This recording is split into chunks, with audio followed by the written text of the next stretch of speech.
rehefa bolana ty ohatriny hafatesany dia tsy mbola nahitana mangirana ny momba ny raharaha Trisha ilay tovovavy kely 17 taona maty nisy namono tamin'ny fomba feno abibiana tena 67 hektara.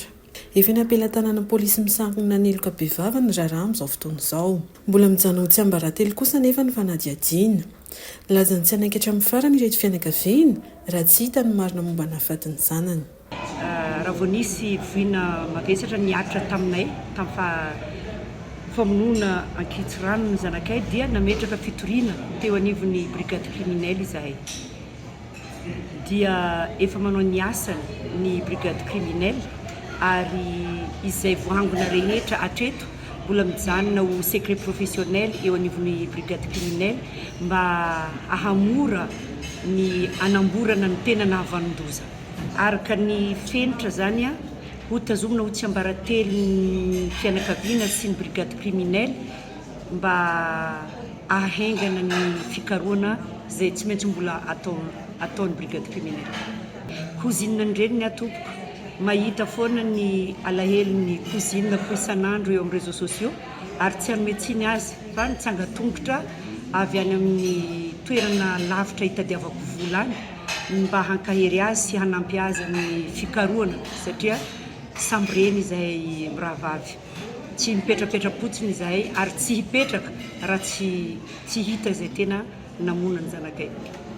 Mbola ao anatin'ny alahelo tanteraka ny reniny Trisha amin'izao fotoana izao.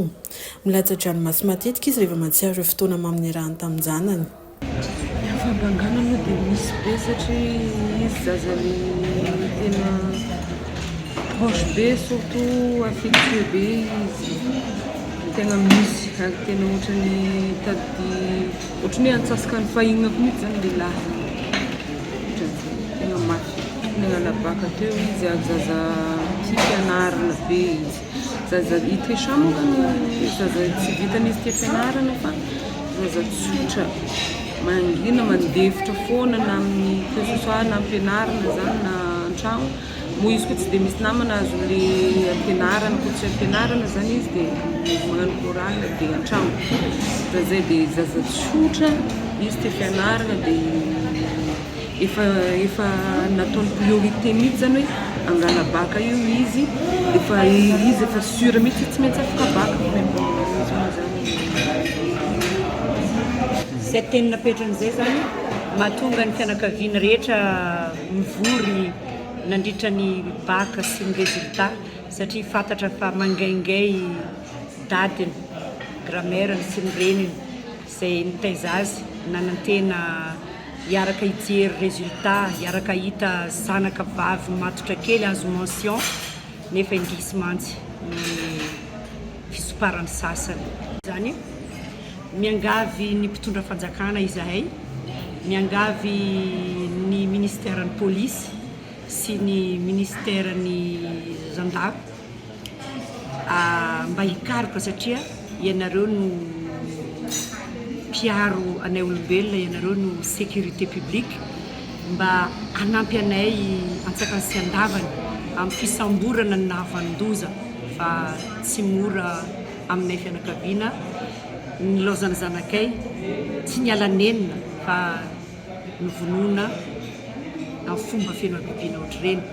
Ka etona koa Andriamatoa Filoha Hajaina Andrinirina Rajoely tsapanay ny fitiavanao anay vahoaka. Tsapanay Ramatoa Mialy Rajoely vadinao izay nanangana association fitia hiaro ny vono sy ratra ho an'ny zaza sy ny vehivavy. Manao antsoava aminareo mivady izahay hanampy anay hikaroka ny marina hisambotra velona ny namonina afatin'ny zanakay raiso ny fitarainanay ary asio fandraisana manokana fijerena akaiky dia akaiky momba ny raharaha Trisha.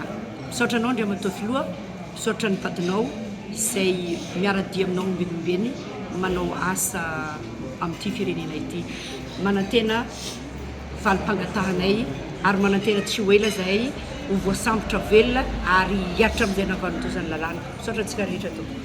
Ny 7 ny volana aprily lasa teo no nisy namono tamin'ny fomba feno bibiana teny amin'ny trano fonenany teny 67 hektara i Trisha. Zanaka mpanakanto malaza eto toerana ihany koa izy.